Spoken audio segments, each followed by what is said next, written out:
자, 에너지 관리 기능사 실기를 분석하도록 하겠습니다. 2021년부터 새로운 출제 기준에 의해서 다음과 같이 바뀌었죠. 전부 다 작업형으로 바뀌었는데요. 자, 두 가지의 과제를 해야 됩니다. 첫 번째 과제는 배관을 적산하는 것입니다. 두 번째 과제는 주어진 도면대로 직접 배관 작품을 만드는 작업형이고요. 배관 적산은 도면에 주어진 부속품이라든지 부속품의 규격, 그리고 수량, 부속품의 명칭, 이걸 정확하게 파악하는 게 바로 배관 적산 시험입니다. 1과제, 2과제 두 가지를 하는데 총 소요되는 시간은 3시간 30분으로 주어져 있고요. 1과제, 2과제를 각각 어느 시간 정도 자기가 분할해서 사용을 하는지는 자유로 주어져 있습니다. 즉 1과제를 10분 만에 끝낼 수 있는 사람은 2과제 직접 배관 작품을 만드는 것을 3시간 20분 동안 활용할 수가 있는 게 되죠. 배관 적산에서 오랫동안 시간을 소요가 된다 하면은 그만큼 배관 작품을 만드는 시간이 줄어들게 됩니다. 그리고 1과제와 2과제는 도면이 다릅니다. 1과제는 배관 적산할 때 주어진 도면에 별도로 답안지를 주어집니다. 답안지를 주어져서 그 답안지에 있는 표대로 배관의 재료명 그리고 규격, 부속품의 수량 이런 것을 적어 내려가서 제출을 하는 것이 되고요. 2과제는 직접 작품을 만들어서 제출하는 것입니다. 나중에 제출할 때는 1과제와 2과제를 동시에 제출을 해야 되고요. 1과제 도중에 또는 2과제 도중에 전체를 마치지 않고 중도에 포기하는 사람은 채점 대상이 되지 않습니다. 자, 그렇다면 배점은 어떻게 되느냐? 적산 문제는 20점이고요. 직접 배관 작품을 만드는 것은 80점으로 지금 제시가 되어 있습니다. 배관 적산 문제는 종합 응용 배관 작업이 아닌, 즉 작품을 만드는 도면이 아닌 별도의 도면을 주어줍니다. 예상되는 재료 항목은 약 20여 개 정도. 지금 현재 공개된 예시 도면으로 보면은 20여 개 정도 주어져 있습니다. 그리고 작성할 때는 반드시 검은색 볼펜만 사용하도록 되어 있고요. 파란색 안 되고요. 빨간색 안 되도록 되어 있습니다. 이건 오답 처리, 전체적으로 0점 처리하게 됩니다. 그리고 배관 적산에 주어진 도면을 보면은 강관은 40A, 32A, 25A, 20A 이렇게 네 종류가 제시가 되어 있고, 동관은 현재 예상 도면으로는 20A로 이렇게 되어 있지만 15A로도 응용이 되어서 나올 수는 있습니다. 그 다음 종합 응용 배관 작업, 직접 작품을 만드는 걸 말하는데요. 이 작품을 만드는 도면은 배관 적산하는 도면보다 약간 난이도가 좀 낮습니다. 배관 적산을 하는 것은 예전 기준으로 하면은 기능장이나 또는 산업기사 그 사이 정도에 해당되는 난이도의 도면을 적산을 하는 문제이고요. 만들지 않으니까 부속품의 규격이나 명칭 또 수량만 잘 파악하면 되겠죠. 그리고 올라오는 배관인지 즉 입상관인지 아닌지 그런 부분만 잘 파악하면 됩니다. 그런데 작품을 만드는 것은 제한된 시간 이내에 충분히 만들 수 있는 정도의 난이도가 되어야 되기 때문에 예전의 기능사 작품 수준에서 약간 정도 상향이 된 도면이 나옵니다. 왜냐하면 전에는 출제되는 배관의 규격이 강관 25A, 20A 그리고 동관 15A 이렇게 세 종류가 출제가 됐었는데 2021년부터는 강관 32A 구간이 추가가 됩니다. 그리고 도면으로 보면 공개 도면에 강관 32A가 2개가 되어 있습니다. 그리고 나머지 25A, 20A 이렇게 되어 있고요. 자, 종합 응용 배관 작업에 주의할 점을 5가지를 한번 보도록 하겠습니다. 안전보호구 착용하라 하는 겁니다. 작업복, 작업화, 그리고 장갑은 필수인데요. 사실 보안경 부분은 납땜을 하는 구간이기 때문에 눈이 부시거나 그런 정도는 아닙니다. 납땜은 일반 아주 약한 불꽃을 사용하기 때문에 눈이 부셔서 선글라스처럼 된 차광 렌즈가 되어 있는 보호안경을 굳이 써야 된다 하는 경우는 아니지만 맨눈으로 해도 됩니다. 하지만 지참을 하고 하시는 게 좋습니다. 안전보호구를 착용하지 않을 경우에 오작 처리는 되지 않는데 감독이 만약에 관찰을 해서 안전을 지키지 않는다라고 판정이 되면은 감점을 할 수 있는 요소가 됩니다.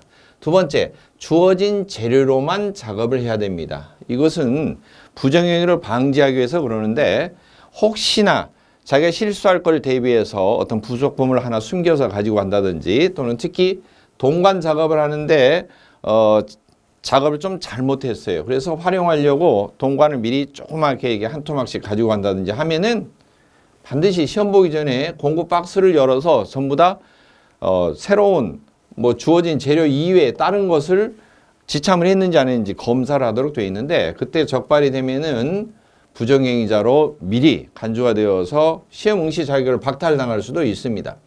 세 번째, 작업 기능이라고 하는 것은 배관 작품을 만들 때 실제로 어떤 기능이 필요한지 나사를 절삭하고 조립한다. 이것은 이제 강관을 말하고요.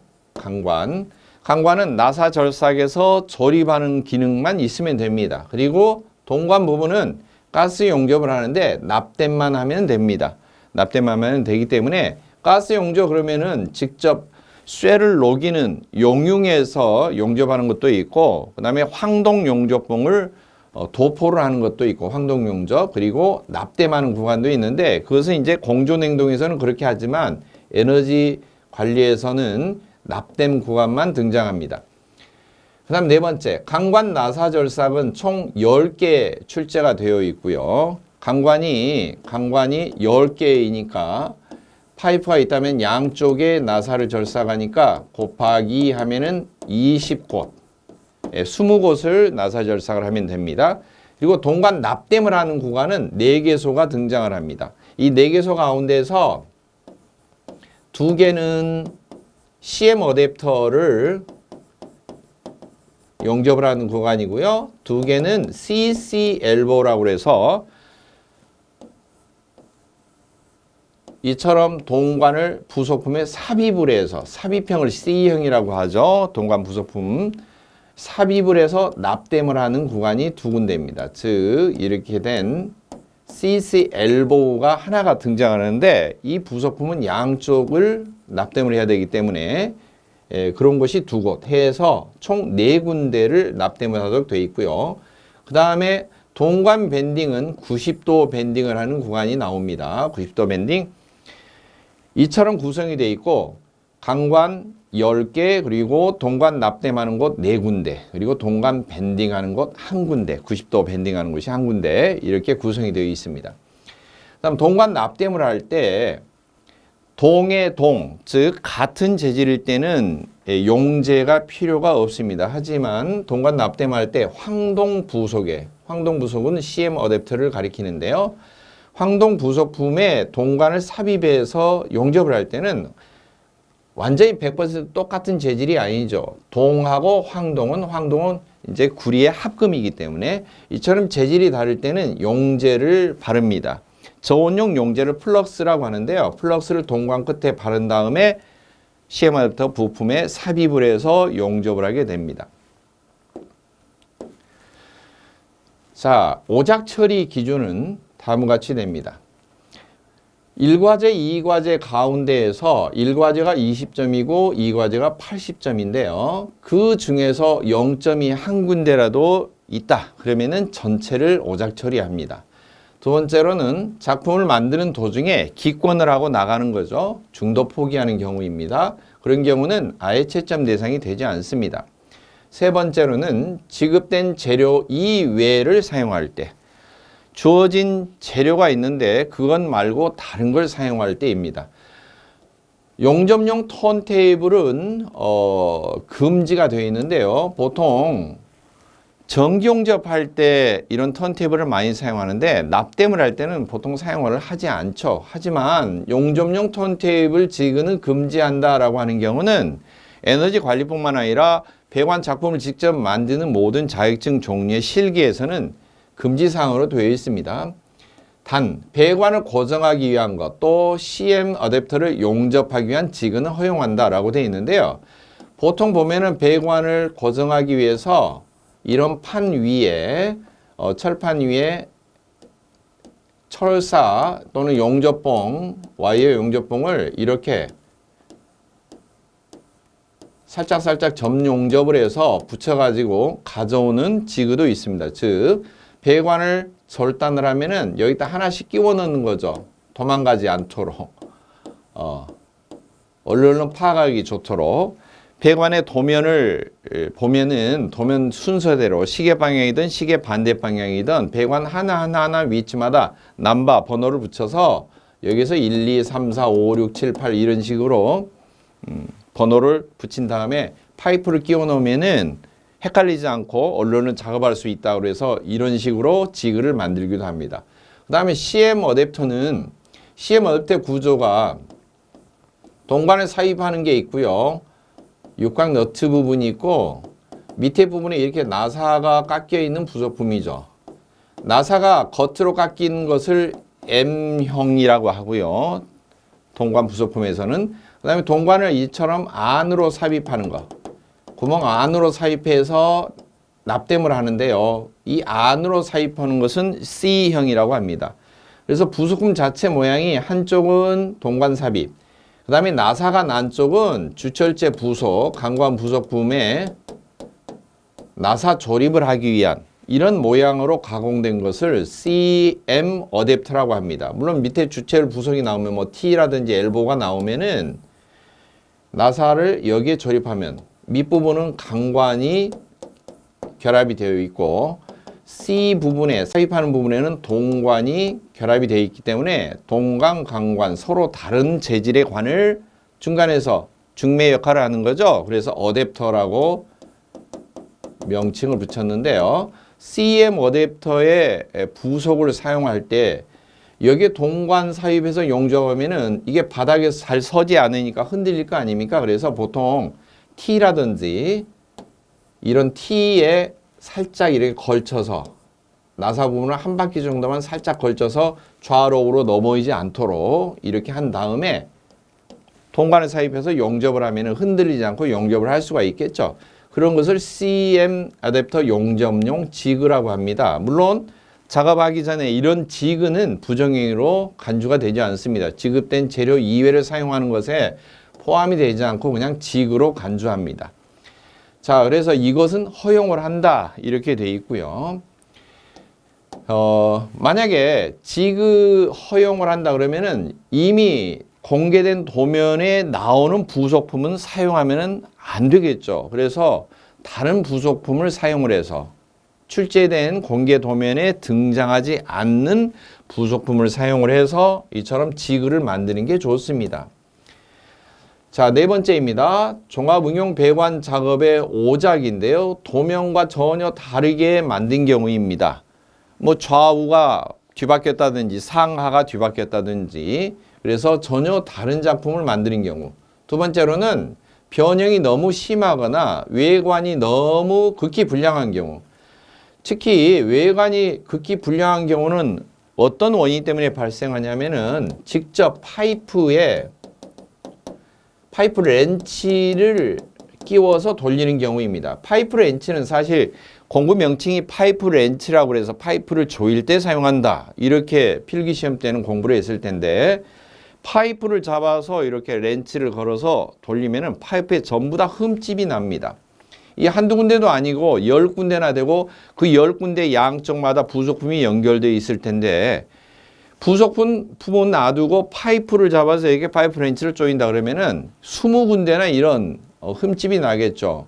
그러면은 오작 처리한다는 거예요. 즉 파이프 렌치를 사용할 때는 반드시 부속품만 끼워서 부속품만 돌려서 이렇게 조립을 해야지만이 파이프 자체는 깨끗한 상태로 조립이 되겠죠. 세 번째, 평행도가 30mm 이상 차이가 나는 경우, 즉 작품이 이런 식으로 되어 있고 어느 한 군데에 뭐 입상이 있다. 입상은 반드시 두 군데가 나오는데요. 그러면 나머지 부분이 다 바닥에 이렇게 밀착이 되어 있어야 돼요. 그런데 한쪽이 둥 떠가지고 이렇게 공중에 떠 있다든지 이런 걸 말하는데요. 작품이 수평으로 이렇게 바닥에 딱 놓여야 되는데 한쪽이 이렇게 떠 있는 거죠. 이 떠 있는 부분이 30mm 이상 높게 벌어진 경우입니다. 그러면은 이렇게 작품이 뒤틀리는 경우죠.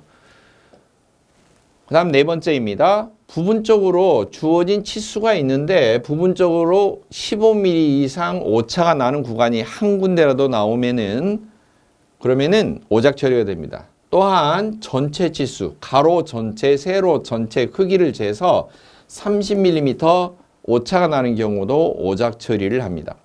물론 이런 경우는 거의 드문데요.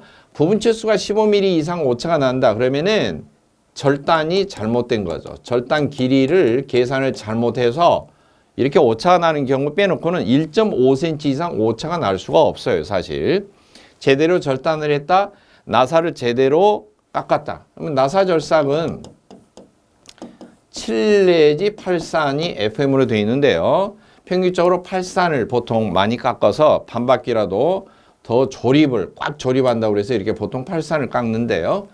아무리 깎아도 나사를 조립을 하면은 한 바퀴 진행을 할 때마다 더 조일 때마다 2mm 정도 내외의 간격밖에 되지 않아요. 15mm 이상 오차가 나려면은 절단이 만약 제대로 되어 있다면은 한 군데에서 부속품을 7바퀴 이상을 돌려야지만이 오차가 나는 거리인데요. 사실 7바퀴 이상 들어가지는 않습니다. 부속품은 대체적으로 6회전 정도, 6바퀴 정도밖에 들어가지 않아요. 부속 안까지 나사가 깎여 있는 게 아니고요. 입구에만 깎여 있고요. 대체로 부속 안쪽으로는 6산 정도, 나사산으로 6산 정도가 가공이 되어 있기 때문에 그 이상 들어갈 수가 없는 거죠. 그래서 15mm 이상 오차가 나는 경우는 처음부터 재단을 잘못한 경우입니다. 그리고 전체 치수 30mm 오차는요. 조금씩 줄어든다든지 한 군데에서 뭐 3mm, 5mm씩 줄어들어서 중간중간 가로 전체, 세로 전체가 30mm 오차가 나는 경우는 발생할 수가 있습니다. 하지만 이 경우도 역시 제대로 절단을 했다면, 주어진 도면대로 길이를 계산해서 절단을 했다면은 이 정도의 오차는 나지 않습니다. 어느 부분에서 파이프가 뒤바뀌어서 결합이 되어서 길게 들어야 할 곳이 짧은 파이프가 들어가서 결합이 되어 있다. 그런 경우는 이런 상황이 생기겠죠. 또 부분적으로 15mm, 30mm 이상 이렇게 오차가 났다 전체적으로. 그런데 조립이 되어 있다. 그러면 엄청 힘을 가했을 거예요. 이 정도 오차가 났는데도 조립이 될 정도로 힘이 세다? 뭐 강관을 맨손으로 이 정도로 오차가 나는 강관을 조립을 했다. 이 정도 힘이면은 사실 자격증 취득자보다 더 능가하는 능력을 지닌 거죠. 자, 마지막으로 수압시험을 0.3 MPa 공합기압으로 3기압 이하인데 누수가 되는 경우는 채점 대상이 되지 않습니다. 일반적으로 배관용 강관이 주어지기 때문에 SPP, 배관용 탄소강관이죠. 최대 사용하는 압력이 1MPa이에요. 즉 10기압이죠. 그래서 수압시험을 처음에 테스트할 때는 완성품을 제출한 다음에 수압 테스트를 할 때는 먼저 물을 채웁니다. 만수 시험에서 그냥 세면 아예 채점을 하지 않고 물을 채워서 관찰하니까 안 샜어요. 그러면 이제 펌핑으로 해서 압력을 가하기 시작합니다. 자, 3기압까지 견디면은 일단은 채점 대상이 됩니다. 이게 1차고요. 다시 압력을 높입니다. 보통. 그래서 5기압 정도로, 중간 정도로 다시 지켜보고요. 그래도 안 세면은 마지막 3단계로 10기압까지 수압을 올려봅니다. 10기압 걸었는데 세지 않는다라고 하면은 수압 부분이 사실 만점이고요. 수압이 만점이면 작품이 만점이다. 그건 아니고요. 작품의 부분적인 치수라든지 외관이라든지 전장, 가로 세로라든지 그리고 수압 이런 것 등등을 전부 다 요소별로 채점을 하는데 수압 부분만 별도로 이 부분만 만점이 되는 거죠. 10기압을 통과하면. 하지만 수압을 통과할 정도의 작품이면은 나머지 부분의 요소에서는 감점 요소만 채점을 보통 하기 때문에 수압을 10기압까지 통과하는 경우는 보통 70% 정도의 채점 대상이 되는데 100점 가운데서 최소한 70점 정도는 얻을 수가 있다. 이제껏 채점한 통계를 놓고 볼 때 그렇습니다. 그러면 일과제는 0점 맞아도 되느냐? 그건 아니고요. 일과제도 점수를 약간의 점수라도 얻어야 되겠죠. 자, 그럼 이과제에서 직접 작품을 만드는 시험에서 수합은 전체적으로 통과를 해야만 되고, 사실 수합이 통과가 안 되면 이과제 자체가 0점 처리가 되면 일과제를 아무리 만점 20점을 맞아도 의미가 없는 점수가 되겠죠. 자, 에너지관리 기능사 실기 응용 배관에 출제되는 부속품 종류입니다. 모양 보시면 다 아시겠죠? 영문자에 T자 모양으로 되어 있는 거고요. T. 그리고 이경T도 있죠. 이경T. 그리고 레두샤. 지금 이경T는 현재 도면에서는 출제가 되지 않고 그냥 T가 나옵니다. 도면 보시면은 아시겠지만 공개 도면에서 32A짜리 T가 출제가 되고요. 그 다음에 레듀샤가 있습니다. 관경을 줄일 때 사용하죠. 굵은 관, 가는 관 이렇게 해서 관경이 달라질 때 사용되는 부속품입니다. 이경의 엘보도 마찬가지고요. 90도로 꺾어진 배관인데 굵은 관과 가는 관 이처럼 호칭, 지름이, 규격이 다른 배관이 연결될 때 사용되는 부속품입니다. 그 다음 90도 엘보입니다. 90도 구간이 서로 관의 지름이 같은 것이 연결되어 있죠. 이 90도 엘보우도 여러 가지 종류가 있습니다. 20A 규격이 출제가 되고 또 25A 한 사이즈 더 큰 구경이 출제가 되기도 합니다. 그 다음 45도로 되어 있는 엘보이입니다. 각도가 45도이죠. 그 다음 부싱.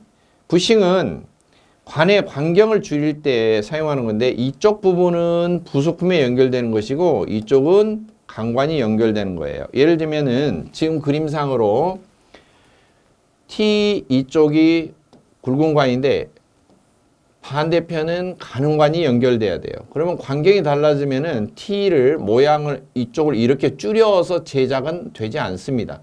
즉 서로 이렇게 구멍이 맞뚫려 있는 경우 이쪽은 서로 구경이 같습니다. 따라서 가는 관을 연결하려면은 이런 모양으로 된 부속품을 사용을 해서 관경을 줄여주는 거죠.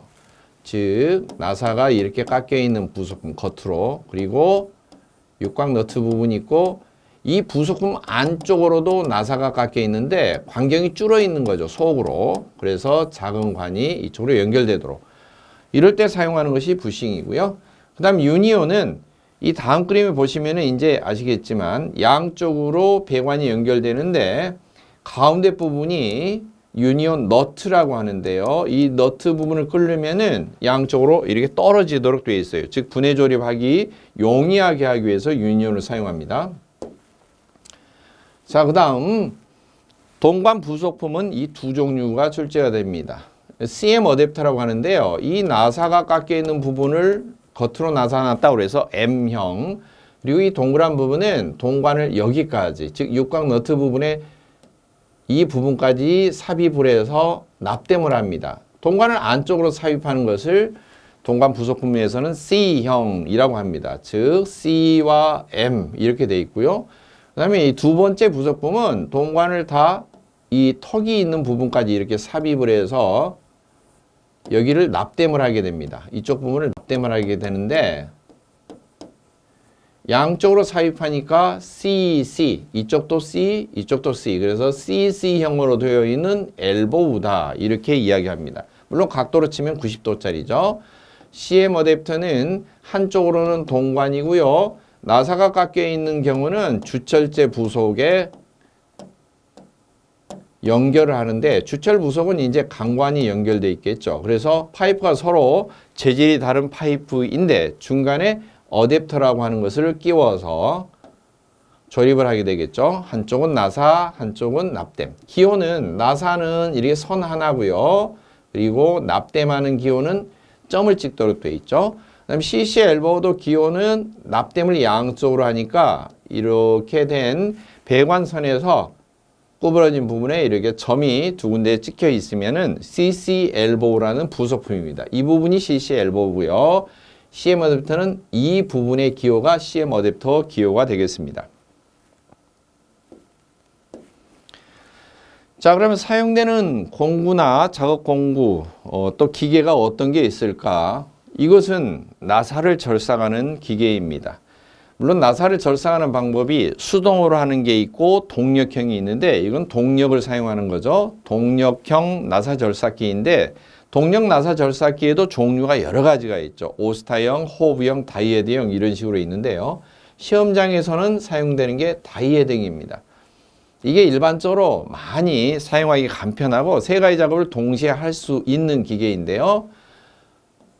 이쪽 부분이 척이라고 하는데 이 가운데 부분에 파이프를 이렇게 삽입하고 그 다음에 이 다이헤드를 내려서 앞에 핸들 부분을 이렇게 시계 방향으로 돌리면 이게 진행이 됩니다. 자, 진행이 되면은 나사가 절삭이 되는데요. 이 화살표처럼 되어 있는 부분은 이 부분은 공구를 내려서 그 다음에 역시 마찬가지로 핸들을 진행하면은 파이프 안쪽에 거스러미가 제거가 되는 리머 역할을 하고요. 그 다음에 제일 왼쪽에 있는 공구는 이 부분이 롤러이고 이 부분이 날인데요. 파이프 커터 날로 파이프를 물린 다음에 절단을 할 수가 있어요. 근데 시험장에서는 파이프 커터를 절단 작업을 이 기계를 사용해서 하지 못하도록 규정이 그렇게 되어 있습니다. 다른 사람들이 뒤에 줄을 서 있는데 수험자들이 줄 서 있는데 혼자 여기에 마킹하고 이 절단기 내려서 절단하고 또 나사 여기서 깎고 이러면은 기계를 혼자 써야죠. 더군다나 이 다이헤드에는 여기 체이서가 즉 나사를 절삭할 수 있는 부품인 체이서가 끼워져 있는데 체이서는 20A짜리, 32A짜리, 25A짜리 물론 다 다릅니다. 32A와 25A는 공통으로 사용하고요. 20하고 15A 나사 절삭은 체이서가 규격이 같은데 한 사람이 이걸 다 차지하고 있다 그러면 수험자들이 다음 사람이 나사를 절삭할 수가 없어요. 보통 수험자 4 내지 5인당 기계가 한 대씩 배정이 되기 때문에 절대 절단 작업은 하지 못하고 자기 작업대에서 수동 커터기를 사용해서 절단을 하도록 시험 규정이 그렇게 되어 있고요. 기계를 사용하는 경우는 나사 절삭만 하도록 그렇게 되어 있어요. 나사 절삭만 하도록. 자, 그러면 리밍 작업은 반드시 해줘야 되느냐? 실제 실무적인 경우로는 파이프를 커터기를 사용해서 절단을 할 경우에 파이프 안쪽으로 이처럼 밀려 들어가는 약간 이렇게 안쪽으로 밀려 들어가는 커터날이 단면을 보면은 뾰족하게 이렇게 원형으로 이게 원형으로 이렇게 되어 있는 커터날이 회전을 하면서 파이프를 절단하기 때문에 파이프 안쪽으로 이렇게 약간 밀려 들어갑니다. 그래서 이 부분에 약간 턱이 발생하게 되는데 이 거스러미를 제거를 반드시 실무에서는 해줘야 돼요. 그런데 시험장에서 리밍 작업을 하는 것이 원래 FM대로 원형으로 되어 있습니다. 수험자 유의사항에 보면 물론 안 한다고 해서 이게 안쪽이 있기 때문에 분해를 한 다음에 심하게 감점 요소가 되느냐 그것은 시험장 사정마다 다르겠죠. 여러분의 판단에 맡기겠습니다. 자, 이 공구는 파이프 렌치죠.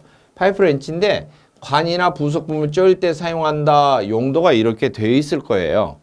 필기시험 볼 때도 이렇게 되어 있죠. 그러나 실제로는 주철제 부속만을 조일 때 사용을 해야 됩니다. 파이프를 이 부분에 물어서 파이프 렌치를 작업을 하면 파이프 겉에 전부 다 흠집이 납니다. 그러면 다 감점 요소고요. 이런 부분이 많이 등장한다. 너무 많이 등장하면은 정말 안 좋죠. 근데 실적으로 파이프에 흠집이 나면은 왜 안 좋은가?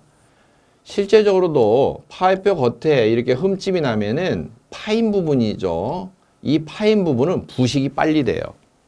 부식이 훨씬 빠르게 됩니다. 그래서 파이프 겉면이 원래 깨끗한 것이 FM입니다. 그리고 파이프 이렇게 겉에 나면 두께가 얇아지기 때문에 나중에 도장, 즉 부식 방지로 해서 도장 작업을 할 때 잘 그 부분은 균일하게 발라지지가 않겠죠. 그 다음 이 부분이 이 공구가 몽키 스패너인데요. 동관 부속품을 조일 때 반드시 사용해야 되고 CM 어댑터를 조립을 할 때는 파이프 렌치를 사용하면 안 됩니다. CM 어댑터는 황동 부속이기 때문에요.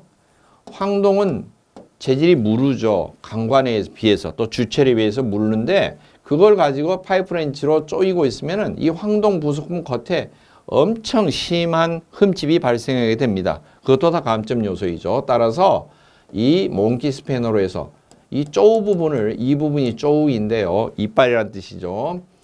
간격을 조절하려면은 여기 나사 부분을 조절해서 키우고 쪼이고 해야 되겠죠. 벌리고 쪼이고. 바로 CM 어댑터를 조일 때는 반드시 몽키 스패너를 지참을 해서 조립을 하면 되겠습니다. 이 작업 공구는 파이프 바이스이죠. 이쪽에 쪼우 부분을 쪼우 부분이 이 부분인데요. 이 이빨 부분이 바로 파이프를 이렇게 무는 부분이죠. 고정하는 부분이죠. 그리고 위에 핸들이고요. 이거 풀면은 여기를 끌어낼 수가 있죠. 파이프를 물릴 때는 작업할 때 이 보통 바이스가 작업대 끝에 이렇게 일치해 있을 거예요. 그러면은 밖으로 충분한 길이가 나와야 되는데 되도록이면은 이쪽이 파이프 길이가 만약에 짧다 할지라도 짧아도 살짝 물리고 겉으로 충분히 나와 있어야지 작업하기가 좋습니다. 부속품을 끼우고 렌치를 돌리고 그러면은 이 작업대 끝에 걸리지 않을 정도의 길이는 나와 있어야 되고요. 처음에 절단할 때도 마찬가지입니다. 파이프 긴 파이프가 재료가 주어지면은 이 파이프를 중간 알맞은 길이로 절단을 해서 사용을 하겠죠. 그럴 때 커터기가 있는데 커터기 뒤에 보면은 손잡이가 이렇게 있어요. 이 손잡이가 작업대에 걸리지 않을 정도로의 길이는 나와 있어야 되겠죠. 자, 이 공구는 물론 테이블에 고정되어 있는 수평 바이스라고 하는 것이죠. 수평 바이스. 각각 수험자마다 한 사람마다 하나씩 이런 수평 바이스가 있을 거예요. 수평 바이스는 필기 시험에서는 이렇게 배웠을 겁니다. 배관이나 공작물을 고정한다. 그런데 사실 강관을 이런 식으로 고정을 해서 뭔가를 조인다. 그런 용도로는 쓰이지 않습니다. 그리고 강관이나 이런 것을 수평 바이스에 조여서 물려서 핸들을 조이게 되면은 이렇게 타원이 돼 버려요. 이 타원이 된 자리에는 주철제 부속을 조립을 해도 잘 조립이 되지 않습니다. 완벽한 원형이 되어야지만이 주철제 부속의 구멍 자체가 원형으로 되어 있기 때문에 조립이 되고요. 서로 조립이 되더라도 파이프가 이렇게 타원이 약간이라도 되어 있다면 그 부분은 수학 검사를 하면은 새버리게 됩니다. 그러면은 이걸 어떨 때 사용하냐면은 부싱이라는 부속품을 조일 때 유용하게 사용할 수가 있는데요. 부싱 모양은 이전에 사진 봤다시피 이렇게 육각 너트 부분이 있고요. 그리고 겉으로 나사가 난 부분이 있고 그 다음에 부속 안쪽으로 이렇게 나사가 난 부분이 있는데 바로 이런 모양으로 여기에 물리는 거죠. 육각 너트 부분을 여기에다 물리면은 위쪽으로 이렇게 나사가 돌출되겠죠. 돌출되면 그 나사 부위에 관경이 큰 부속품을 조이게 되죠. 조일 때 T라든지 그러면은 T를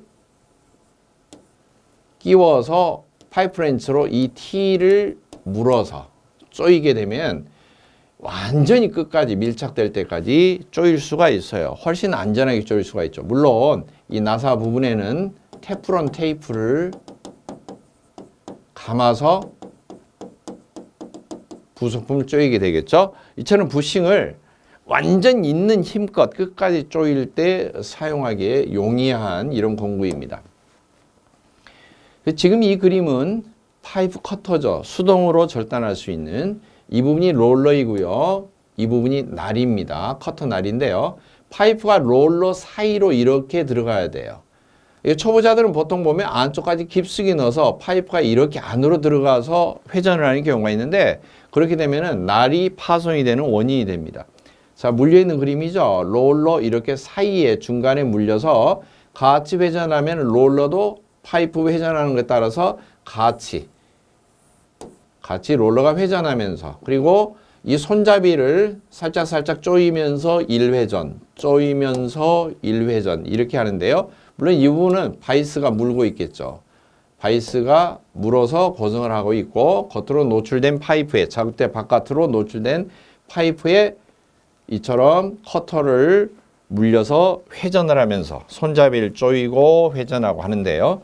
이처럼 밑에서 이렇게 사진이 밑에서 물고 있는 모습이 되는데요. 왜냐하면은 파이프 겉에 치수를 이렇게 마킹을 할 거예요. 표시를 하는데 이 표시된 치수 부분과 커터 날이 일치가 되는지 눈으로 확인해야 돼요. 살짝 이것을 위아래로 움직여 봐서 이 날이 파이프 겉에 치수 표시된 마킹된 부분에 정확하게 그쪽을 그 선을 타고 회전을 하는지 확인한 다음에 하고요. 그 다음 초보자들은 대충 여기를 막 손잡이를 많이 회전한 다음에 한 바퀴, 두 바퀴, 세 바퀴 돌리고 또 헐렁해지면은 이걸 많이 돌리고 하는데요. 그렇게 되면 파이프 커터 날이 파손이 될 수도 있어요. 시험 현장에서 커터 날이 파손이 됐다 그러면 이걸 교환하고 이 핀 축을 샤프트를 이걸 빼내고 다시 날 끼우고 이렇게 하면은 시간이 많이 소요가 되기 때문에 대체적으로 시간 초과가 되는 원인이 됩니다. 그럼 어떻게 해야 되느냐? 파이프를 물릴 때 커터날을 이렇게 끼웠는데 손을, 즉 손잡이를 적당히 돌려서 이게 안 움직일 정도만 살짝, 그리고 손을 살짝 놔도 심하게 덜렁덜렁 하지 않고 약간씩만 움직이게, 그러나 헐렁하지 않도록 그 정도로 물린 다음에 1회전하고 돌아오면은 손잡이를 2분의 1바퀴, 2분의 1회전 이하식으로 조금 조이고 다시 한 바퀴 돌리고 다시 살짝 돌리고 한 바퀴 돌리고 이런 식으로 해야 됩니다. 근데 이렇게 안 하면은 반 바퀴 돌리고 회전하고 조이고 회전하고 조이고 회전하고 이렇게 밑으로 넘어오는 순간 오른손으로 손잡이를 잡고 이렇게 하는 것이죠. 그리고 작업대가 이렇게 있으면은 절단할 때 사람 몸이 이쪽에서 배관을 조일 때, 부속품 조일 때, 절단할 때 이 파이프의 오른쪽에서 작업을 하는 게 좋습니다. 자, 다음은 쇠톱 그림이죠. 쇠톱. 쇠톱은 왜 가져가느냐? 관을 절단한다. 근데 이런 경우는 파이프 커터가 혹시 날이 파손이 되었을 때 비상시를 대비해서 쇠톱을 사실 지참을 하는 게 좋고요. 파이프 커터 날이 파손이 됐는데 그 커터 날을 교체하느라고 시간 다 허비하는 게 아니라 어쩔 수 없이 쇠톱으로 이렇게 사용을 해서 빨리빨리 절단을 해야 되겠죠. 그래서 이것도 연습을 해두는 게 좋습니다. 한두 번쯤은 맨손으로 해서 정확하게 파이프 커터를 쇠톱으로 90도 각도로 절단이 되는지 쇠톱을 사용하는 요령을 배워두는 게 좋고요. 그리고 치수를 표시할 때 좋은데 파이프 겉에 이처럼 자를 대서 치수를 표시했는데 이 부분까지다. 그러면은 이 부분을 표시하는 방법이 파이프에 페인트 마커, 즉 여러분들 사무용품 가운데 수정액이 있죠. 수정액처럼 되어 있는 것이죠. 그리고 마카펜처럼 되어 있는 게 있어요. 이게 페인트 마커인데 이 부분으로 이렇게 선을 그어서 표시하는 방법도 있고 또는 쇠톱으로 한번 싹 이렇게 긁어서 표시하는 방법이 있어요. 쇠톱을 긁어서 표시하면 한 번만 해도 금방 표시가 잘 되겠죠. 이번 공구는 동관을 구부릴 때 사용하는 튜브 밴더입니다. 실제 지금 출제된 공개 도면에 보면은 동관의 규격이 15A 규격을 사용하고 있는데요. 15A 규격을 구부릴 수 있는 동관 밴더, 즉 튜브 밴더의 사진입니다. 지금 사진은 동관을 커터할 때, 동관을 커팅할 때 사용하는 절단할 때 사용하는 공구입니다. 동관 절단할 때 사용하는 튜브 커터이고요. 강관을 절단할 때 사용하는 공구 명칭은 강관은 파이프 커터 그렇게 부르고요. 동관은 튜브 커터 이렇게 부릅니다. 동관 절단하는 공구는. 파이프 커터와 튜브 커터는 명칭이 파이프냐 튜브냐 약간 다르죠. 일반적으로 튜브라고 부를 때는 이 굴려성이 뛰어난 잘 구부러질 수 있고 연질의 그런 뜻을 지니고 있어요. 그리고 단단한 것은 파이프 이렇게 보통 부르는데요. 파이프 커터가 아니고 동관을 자르는 것에 따라서 튜브 커터 또는 동관 커터 이렇게 명칭을 부릅니다. 자, 그 다음에 일반 다른 부속품은 그렇게 큰 혼동이 없는데 유니온 부품입니다. 유니온은 양쪽에 이처럼 파이프를 결합을 하고요. 그리고 언제든지 다시 분해를 할 수 있도록 고안이 된 그런 부품입니다. 자, 이걸 가운데 부분을 끌어내면은 해체하면 이렇게 되죠. 겉으로 나사가 난 쪽이 있고요. 그 다음에 나사가 없는 이처럼 돌출된 턱만 있는 쪽이 있고요. 그리고 이 겉을 감쌀 수 있는 커다란 부분이 있어요. 각각의 명칭은 겉나사 깎여서 파이프가 결합되는 것을 유니온 나사라고 하고, 그 다음에 이처럼 턱이 있어서 돌출 턱이 있어서 이 부분이 사실 여기에 끼워집니다. 이렇게 맞물리도록 되어 있는데요. 이 가운데 부분이 없다면 이걸 두 개를 맞추면 이렇게 이 부분이 이 패킹이 끼워진 안쪽 부분, 돌출될 부분이 안쪽으로 이처럼 삽입이 됩니다. 그리고 겉에 커다랗게 끼워 있는 부분이 유니온 너트. 이 너트의 안쪽 나사 부분이 유니온 나사, 겉나사 남 부분을 조이도록 되어 있고요. 유니온 너트 지금 반대편으로 보면은 반대편에는 이 턱을 물고 턱을 채워서 끌고 들어갈 수 있도록 돌출 부분이 이렇게 되어 있어요. 그래서 반드시 이 너트 방향이 거꾸로 되면 안 됩니다. 이 나사가 안 깎여 있는 부분을 유니온 칼라라고 하는데 칼라 부분을 물고 들어갈 수 있도록 같이 결합이 될 수 있도록 이렇게 조립이 돼야 되고요. 배관에서 나타난 기호는 가운데 이 부분이 유니온 너트, 그리고 양쪽에 파이프가 나사 결합이 되기 때문에 이쪽도 파이프가 이렇게 결합이 되는데요. 양쪽에 이처럼 작은 나사 부위에서 가운데 큰 나사, 이처럼 나사 결합 표시가 3개가 연달아 있는 부분이 바로 유니온 그림이 되겠습니다. 그럼 유니온 칼라를 연결할 때, 이 부분을 연결할 때 배관에 먼저 유니온 너트를, 이 부품을 먼저 끼워 넣은 다음에 결합을 해야 됩니다. 자, 그러면 그 결합 사진을 한번 보도록 하겠습니다. 이처럼 파이프가 있다면은, 즉 파이프 겉에 나사를 절삭을 했을 거예요. 이 부분도 나사가 절삭이 돼 있을 거예요. 그러면은 절삭이 된 이 나사 파이프에 먼저 칼라를 끼웁니다. 이처럼 너트를 끼웁니다. 너트를 끼워서 안으로 밀어 넣어 놓고 그 자리에 다시 칼라를 조립을 하는 거죠. 이렇게. 그러면 유니온 칼라의 이 돌출된 이 부분이 너트가 쭉 밀고 들어가면서 이 유니온 나사분에 이 조립이 되면 이게 밀착이 되는 거예요. 지금 가운데 하얗게 보이는 부분은 패킹입니다. 사진상으로는 테프론 재질로 되어 있는 패킹인데요. 시험장에서는 보통 이렇게 하얗게 된 게 아니고 검은색으로 된 것을 아마 지급을 할 거예요. 그리고 지급재료 목록에, 공개된 지급재료 목록에 보면은 합성고무 제품을 줄 겁니다. 지금 여기 하얗게 이처럼 사진에 있는 것은 테프론으로 된 고급 패킹이고요. 좀 저렴한 합성고무로 된 까만색으로 된 패킹을 줄 거예요. 이렇게 동전 모양으로 가운데 반지 모양으로 이렇게 생긴 패킹입니다. 자, 순서 봅니다. 먼저 나사가 절삭이 된 파이프에, 즉 여기에 절삭이 되어 있는데 유니온 너트를 먼저 끼웁니다. 끼울 때 거꾸로 끼우면 안 됩니다. 이처럼 안나사가 보이는, 즉 이렇게 돌출된 턱이 없는 부분이 나사 쪽을 향하도록, 이 바깥쪽은 이 턱이 있어요. 이 턱이 바로 칼라를 물고 들어가는 부분이고요. 먼저 너트 끼우고 두 번째 유니온 칼라를 나사를 조립합니다. 이 부분을 조립하겠죠. 그리고 유니온 나사 부분의 배관도 이쪽도 조립합니다. 그리고 너트를 밀어서 나사에 조이면은 이 두 개의 배관이 밀착이 되면서 조립이 되고요. 또 수험자들 중에서 간혹 이걸 분실하기 쉽다고 해서 시험장에서 지급받자마자 테이블에서 먼저 작업복 호주머니에 넣고 작업을 하시는 분들도 물론 있어요. 공구 박스에 넣어놔도 되는데, 그래서 나중에 보면은 깜빡하고 나중에 이제 이 부분이 거의 마지막에 조립이 되는 부분인데 패킹을 안 끼우고 그냥 너트만 이렇게 조립하는 경우가 있어요. 겉으로 볼 때는 멀쩡하게 조립이 되어 있죠. 그런데 물을 붓게 되면은 패킹이 들어있지 않은 경우는 바로 새버립니다.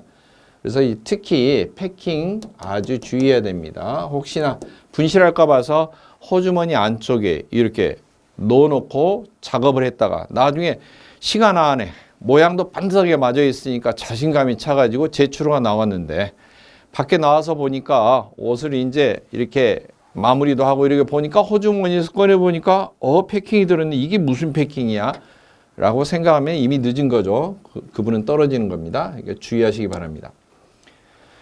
자, 다음 그림은 레듀샤가 실제로 조립된 모습입니다. 이처럼 한쪽은 광경이 가늘고 한쪽은 광경이 굵을 때 사용되는 부속품이죠.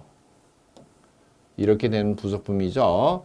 그러면은 도면에서는 어떻게 제시되느냐 하면은 이처럼 나사가 한쪽도 있고 이쪽도 나사가 있죠. 그래서 나사 조립 부분이 있는데 광경이 줄어든다 하는 표시로 이렇게 돼 있고요. 이쪽이 광경이 큰 쪽이고요. 이쪽이 광경이 작은 쪽입니다. 화살표 쪽이 작은 쪽이에요. 큰 쪽에서 작은 쪽으로 줄어든다는 거죠. 지금 공개된 도면을 보면 큰 쪽이 32A 파이프고요. 작은 쪽이 20A 파이프가 연결되도록 그렇게 도면이 되어 있네요.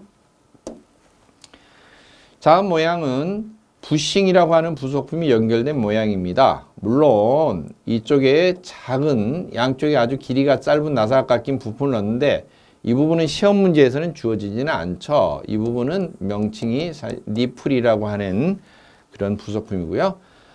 정상적인 T 모양의 구멍은 이만큼 되죠. 광경이. 그런데 작은 파이프를 연결하고 싶어요. 그럼 작은 파이프를 키우면은 이 구멍에 헐렁헐렁하겠죠. 조립이 안 되겠죠. 그래서 광경을 줄여주는 부속품을 쓰는 거죠. 이처럼 나사가 겉에도 있고 부속품 안쪽으로도 나사가 깎여 있는데요. 안쪽은 이제 줄어든 채로 나사가 깎여 있는 거죠. 그리고 이 부속품을 T에 꽉 아주 끝까지 조이기 위해서 이 육각 너트 부분이 이처럼 돌출되어 있어요. 이 부분을 조이는데요. 이걸 전에 설명드린 것처럼 이 부분을 세워서 하는 거죠. 이제 이게 없다고 치면은 이 부분을 세워서 수평 바이스에 이 육각 너트 부분을 물리고 수평 바이스 위로 나사가 돌출되게 해서 테프론 테이프 감아서 파이프 렌치로는 이 부분을 잡아서 물려서 조이는 거죠. 그러면은 끝까지 완전히 밀착이 되도록 조일 수가 있습니다. 물론 테프론 테이프 감아서 작업을 해야 됩니다. 이 부싱의 기호는 광경이 큰 쪽, 광경이 작은 쪽의 기호를 이처럼 마른 목골로 이렇게 그립니다. 사각이 아니고 넓은 쪽, 좁은 쪽에서 기호를 이렇게 그린다. 꼭 모양을 봐두세요. 지금 사진은 CC 엘보우라고 하는 동관 부속품을 납땜하는 사진입니다. 이처럼 약간 넓어진 부분이 있고요. 이 넓어진 부분에 동관을 안으로 삽입하는 거죠. 이렇게 안으로 삽입하고 이 부분을 납땜을 하는 건데요.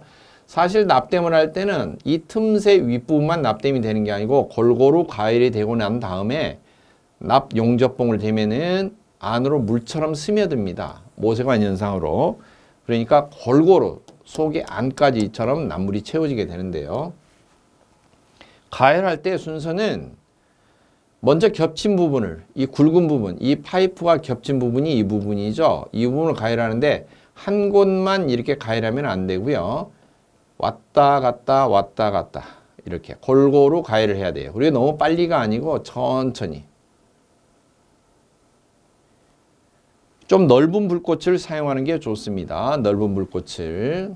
물론 이제 이건 용접을 할 때 여러 가지로 연습해보면 아시겠지만 백심이 보이지 않는 불꽃으로 하얗게 약 4 내지 5cm 정도 불꽃이 되게 하시고요. 겉으로는 이렇게 노란 불꽃. 그래서 불꽃 가운데 불꽃이 약 4 내지 5cm 정도로 길어지게끔 해서 넓은 불꽃으로 골고루 가열을 하고요.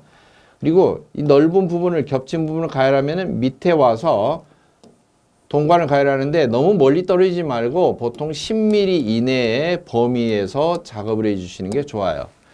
가열된 부위가 넓을수록 나중에 납 용접봉을 갖다 대면은 가열된 부위마다 납물이 흘러요. 그러니까 외관상으로 아주 보기가 지저분하게 되는데요. 10mm 이내에서만 가해를 하고 역시 밑에 파이프 가해를 하는데 자 여기 가해를 하다가 위쪽으로 겹친 부분을 다시 올라가면은 어떻게 되느냐 초보자들은 보통 불꽃 끝 모양이 바로바로 이렇게 이동을 하는데요 가열하고 이쪽으로 와서 가해를 하는데 이렇게 수평으로 바로 가시면 안 되고 사실은 이렇게 가해를 하면 약간 불을 이렇게 띄워서 약간 이렇게 띄워서 가해를 하고 다시 이렇게 건너뛰어서 가해를 할 때 왔다 갔다 한 다음에 다시 겹친 부분 가려면은 약간 띄워서 이렇게 왜냐면은 이 불꽃이 돌출된 삽입된 부분의 턱 부분이 바로바로 이렇게 직접 지나가서 스치지 않도록 해주는 게 사실 좋습니다. 이런 습관을 들이는 게 좋고요. 나중에 CM 어댑터라는 황동체 부속일 때는 더더욱 주의해야 됩니다. 황동체 부속은 만약에 턱 돌출된 부분이 불이 바로 스치거나 하면은 양쪽이 똑같이 가열됐을 때 턱 부분이 녹아내리기 시작합니다. 이 녹아내리는 자리는 납 용접을 하면은 납물이 잘 스며들지를 않아요. 그러니까 그런 부분은 주의하시고요. 자, 양쪽으로 가열을 했으면은 자, 왔다 갔다 가열하죠. 둘 다 색깔이 같아야 돼요.